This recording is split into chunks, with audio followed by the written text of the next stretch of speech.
Hello friends, welcome back to my YouTube channel. ये इस ड्रामे का पार्ट नंबर 7 है। इस पार्ट की स्टार्टिंग में हमें दिखाते हैं जिंग यान जैसे ही मॉर्निंग में उठता है वो सबसे पहले अपना फ़ोन चेक करता है और देखता है कि चैंग यू ने उसे कोई मैसेज दिया था। वो मैसेज रिकॉल कर चुकी है, इसलिए वो उसको कॉल करना शुरू कर देता है। अगले पल हमें दिखाते हैं श्यान के पास बार बार उसकी मॉम का कॉल आ रहा होता है। उसकी मॉम को ये ना पता चले कि रूरू उसके साथ ही है, इसलिए वो रूरू से दूर जाकर बात करती है। यहाँ पर उसकी मॉम बोलती है कि मेरी तेरी सिस्टर से बात नहीं हो पा रही है, मुझे बहुत डर लग रहा है। अगले पल हमें दिखाते हैं जिंग यान ऑफिस पहुंचा होता है। यहाँ पर कुलीग उसे बताती है कि आज चैंग यू कहाँ पर गई है अपने एक्स के साथ। जिंग यान को जैसे ही ये सारी बातें पता चलती है वो वैसे ही उसकी लोकेशन पे निकल लेता है। चैंग मू श्यान की बोली हुई बात को याद करके वो बाय बाय से बात करने की कोशिश करता है और पूछने की कोशिश करता है क्या तुमने मेरी रेसिपी वाली नोटबुक पढ़ी थी।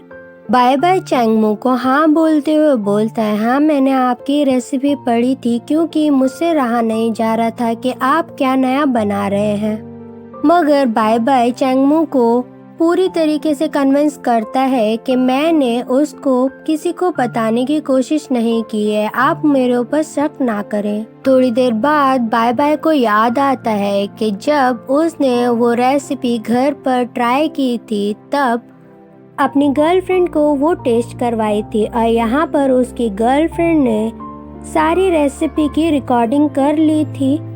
बाय बाय यहाँ पर चैंग मू को अश्योर कराता है कि अगर इसके पीछे मेरी गर्लफ्रेंड का हाथ हुआ तो मैं आपको ये सारी बातें जरूर से बताऊंगा और इसकी इन्वेस्टिगेशन पूरी करूंगा। अगले पल हमें दिखाते हैं चैंग यू अपने एक्स के साथ एक रेस्टोरेंट में पहुंचे होते हैं। यहाँ पर उसका एक्स बहुत ज्यादा पी चुका होता है और वो चैंग यू से बार बार बोल रहा होता है कब तक तुम अपने भाई की देख रेख में लगी रहोगी, प्लीज तुम मेरे साथ फिर से रिलेशनशिप में आ जाओ। यहाँ पर चैंग यू उसे रोकने की बहुत ज्यादा कोशिश करती है। जैसे ही वो वहाँ से जाने की कोशिश करती है उसका एक्स बदतमीजी पे आ जाता है और चैंग यू उसे रोकने की कोशिश कर ही रही होती है। वो बार बार उसको हाथ पकड़कर रोकने की कोशिश करता है। जैसे ही वो उसके करीब आता है वैसे ही पीछे से जिंग यान आ जाता है और वो उसके फेस पर एक पंच मार देता है। घर आने के बाद जिंग यान चैंग यू को सफाई देता ही है कि मैंने उसको पंच क्यों मारा। यहाँ पर चैंग यू उसे किस कर लेती है और इन दोनों का रोमांस फिर से स्टार्ट हो जाता है। ये दोनों किस करते करते अंदर जा ही रहे होते हैं। वैसे ही चैंग मू आवाज लगाते हुए बोलता है तुम कितने लेट आए हो। चैंग मू को देखकर ये दोनों अलग होते हैं। यहाँ पर जिंग यान को चैंग मू के ऊपर बहुत ज्यादा गुस्सा आ रहा होता है। वो बोलता है कि तू यहाँ पर क्या कर रहा है। चैंग मू उसी से क्वेश्चन पूछने लगता है कि तू इतनी रात में मेरी बहन के घर में क्या कर रहा है।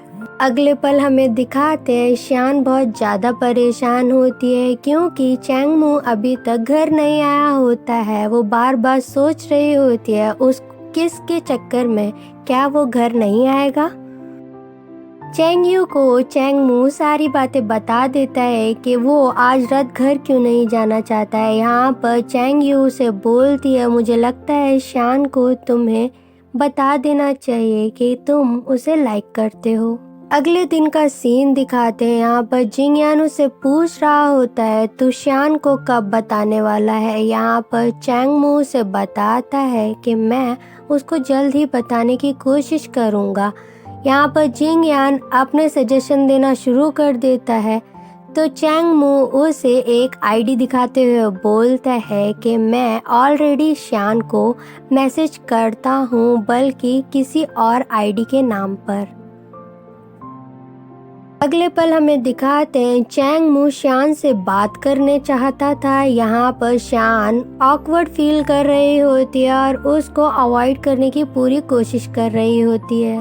चैंगमू को लगता है ये कब तक मुझे ऐसे ही अवॉइड करती रहेगी। वो अपनी न्यू आईडी से शान को मैसेज करता है। शान पहले क्वेश्चन पूछती है और बोलती है कि किसी लड़के ने अगर आपको किस किया हो मगर वो उस टाइम होश में ना हो और उसके बाद आपके बीच में कुछ भी ना हुआ हो तो इसका क्या मतलब है। यहाँ पर चैंगमू से रिप्लाई देते हुए बोलता है कि क्या पता वो तुमको पसंद करता हो। शान उसे बोलती है नहीं ऐसा नहीं हो सकता है। तो चैंगमू उससे क्वेश्चन करने की कोशिश करता है कि ऐसा क्यों नहीं हो सकता है। वो बहुत सारे रीज़न बताती है और बोलती है वो तो मुझे देखकर कभी हंसता भी नहीं है। अगले मॉर्निंग का सीन दिखाते हैं। यहाँ पर चैंगमू बहुत अजीब सी स्माइल दे रहा होता है। ये सब शान देखकर शॉक होती है कि आज चैंगमू को हुआ क्या है। चैंगमू हर बात पे स्माइल कर रहा होता है। यहाँ पर रूरू उसे रोकते हुए बोलता है गॉडफादर आपकी स्माइल बिल्कुल भी अच्छी नहीं है। सीनियर की स्माइल आपकी स्माइल से बहुत ज़्यादा अच्छी है। यहाँ पर शान उसे रोकने की कोशिश करती है। चैंगमू उसे बोलता है मैं तुम्हारे फादर जैसा हूँ, प्लीज़ थोड़ी सी तो रिस्पेक्ट करो।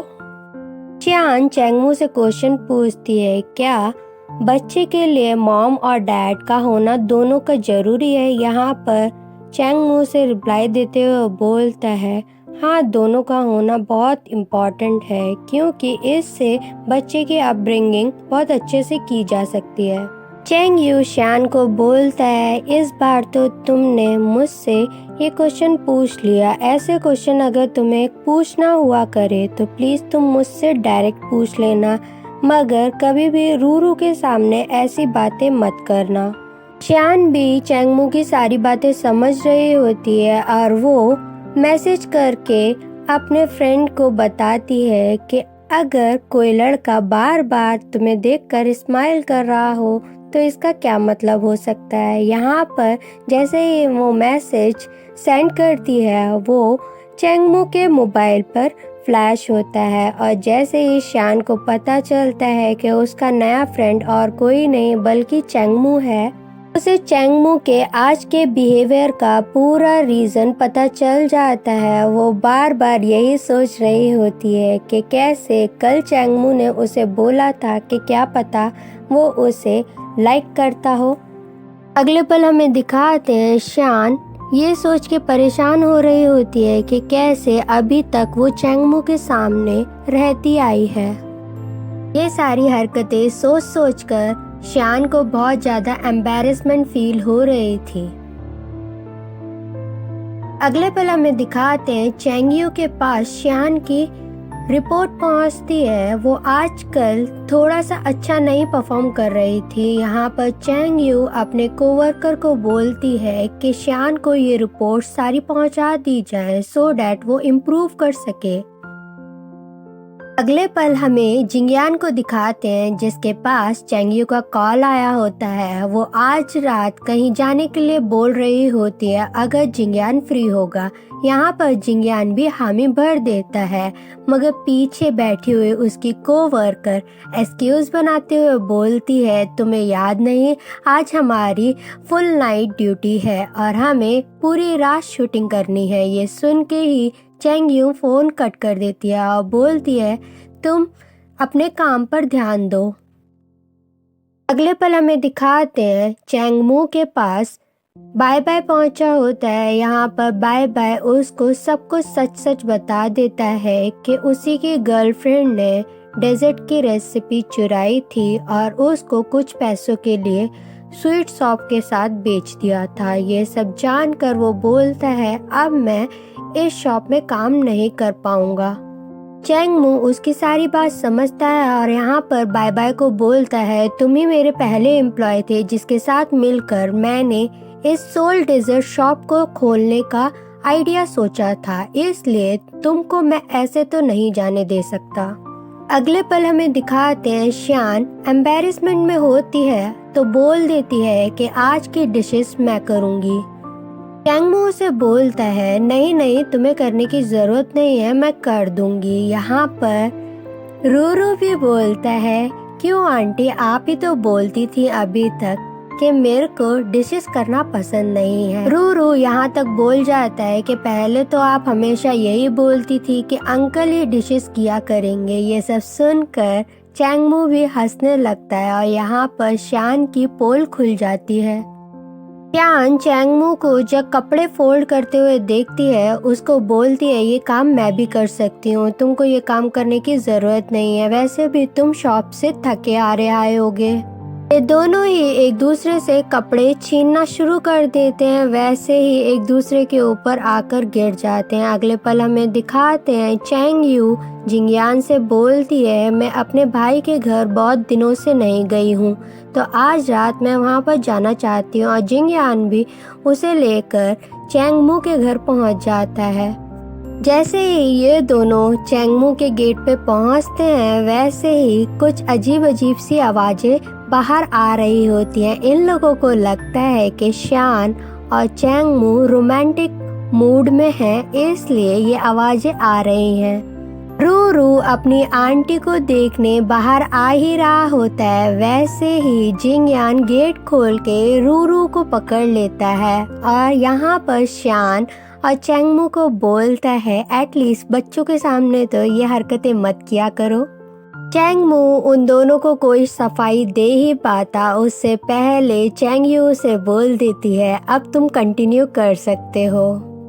इन दोनों को भी अब बहुत ज़्यादा एम्बैरेसमेंट फील हो रहा होता है। अगले पल हमें दिखाते हैं चैंगमू अपने डोर का लॉक चेंज कर रहा होता है। नेक्स्ट मॉर्निंग हमें दिखाते हैं जिंगयान चैंगमू से बोलता है चैंगयू का बर्थडे आ रहा है तो मुझे कुछ स्पेशल सोचना होगा और पिछली बार की तरह तो इस बार मैं गलती नहीं कर सकता हूँ। चैंगमू जब घर पहुंचता है तब देखता है कि शान वहीं पर सो रही है, तो वो उसको ब्लैंकेट उड़ाने ही वाला होता है। वैसे ही उसकी नज़र उसके लैपटॉप पे जाती है। यहाँ पर वो स्वीट शॉप के ऊपर एक आर्टिकल पढ़कर जल भुन जाता है।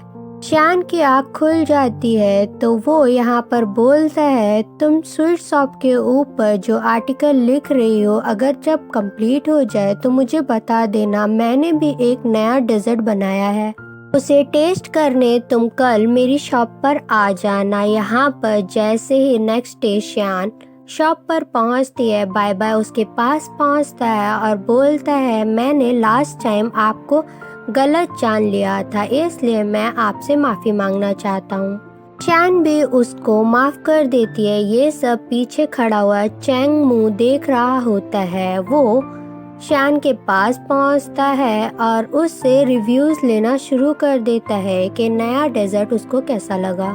शान चैंगमू को बोलती है मुझे इसके पीछे की भी स्टोरी जाननी है सो डैट मैं अपने आर्टिकल में वो भी ऐड कर सकूं। यहाँ पर चैंगमू से बोलता है इसके पीछे कोई भी स्टोरी नहीं है।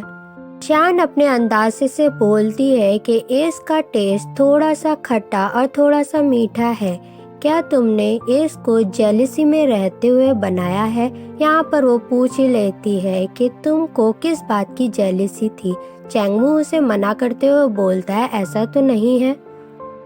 यहाँ पर शान उससे बोलती है मुझे इसकी स्टोरी जाननी है, प्लीज़ तुम मुझे बताओ ना, क्योंकि अब तो हम फैमिली हैं। फैमिली वर्ड सुनकर चैंगमू के फेस पर एक बहुत बड़ी सी स्माइल आ जाती है और ये लोग भी चैंगमू और शान को देख रहे होते हैं। यहाँ पर एम्प्लॉयज रू से पूछना शुरू कर देते हैं कि तुम्हारी आंट और गॉडफादर के बीच में क्या चल रहा है।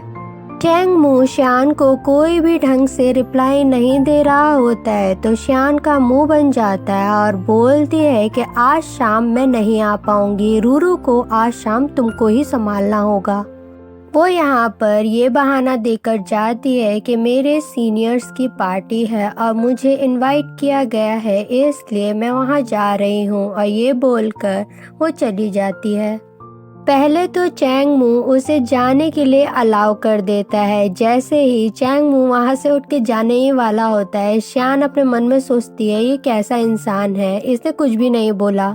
चैंगमू वापस आता है और उसको अल्कोहल ना लेने के लिए बोलता है। अगले पल हमें दिखाते हैं दूसरे कपल को जो कि आज बहुत ज़्यादा लवी डवी हो रहे होते हैं। यहाँ पर जिंग यान चैंग यू को उसके ही ऑफिस में लेने पहुंचा होता है। वो बोलता है, मुझे तुमसे इम्पोर्टेंट काम है, क्या तुम मेरे साथ कहीं चलोगी? चैंग यू जिंगयान से पूछती है, क्या तुमने कभी भी एक्टिंग इंडस्ट्री में अपने आप को एस्टेब्लिश करने के लिए सोचा है? तुम्हारे लिए मेरे पास ऑफर्स आ रहे हैं, तो तुम बोलोगे तो मैं उन लोगों को हाँ बोल दूंगी। और अगले पल हमें दिखाते हैं जिंग यान चैंग यू को लेकर एक जगह पहुंचा होता है। सीनियर की सिस्टर फिर से चैंग मू के पास पहुंची होती है। यहाँ पर वो बोलती है, मुझे तुम्हें अपना बॉयफ्रेंड बनाना है। यहाँ पर चैंग मू उसे रिजेक्ट करते हुए निकल जाता है। ये सारी बातें पीछे खड़ा हुआ ईशान भी सुन लेता है। यहाँ पर वो बोलता है, मैंने कुछ भी जानबूझकर नहीं सुना है, वो तो मैं जानना चाहता था तुम इतनी रात में यहाँ पर क्यों आई हो। सीनियर की सिस्टर का वैसे ही मूड बहुत ज़्यादा खराब होता है, इसलिए जीशान उसका मूड लाइट करना शुरू कर देता है। वो उसको अजीब अजीब से जोक सुना रहा होता है। अगले पल हमें दिखाते हैं सीनियर ने श्यान के लिए ही पार्टी थ्रो की होती है। यहाँ पर श्यान भी बहुत ज़्यादा ड्रिंक कर लेती है। सीनियर यहाँ पर श्यान को अपने दिल की बात बता देता है कि मैं सिर्फ और सिर्फ तुम्हारे लिए ही दोबारा वापस आया हूँ। श्यान उसको रिप्लाई देते हुए बोल दिया, आई लाइक यू। ये सुनते ही उसके फेस में स्माइल आती है, मगर लास्ट में श्यान चैंग मू का नाम ले लेती है। यहाँ पर जैसे उसके फ़ोन पर चैंग मू के बार बार कॉल आ रहे होते हैं, तो सीनियर चैंग मू को बता देता है कि श्यान किस हालत में वो उसे लेने आ जाए रेस्टोरेंट के बाहर। और यहाँ पर चैंग मू भी श्यान को लेने पहुँच जाता है। अगले पल हमें दिखाते हैं जिंग यान ने चैंग यू के बर्थडे के लिए बहुत सारी प्रिपरेशन की होती है। यहाँ पर चैंग यू को लेकर वो मिटियोर शावर दिखाने आया होता है, मगर आज मिटियोर शावर होता ही नहीं है। यहाँ पर जैसे ही ये दोनों किस करने वाले होते हैं, वैसे ही मिटियोर शावर शुरू हो जाता है।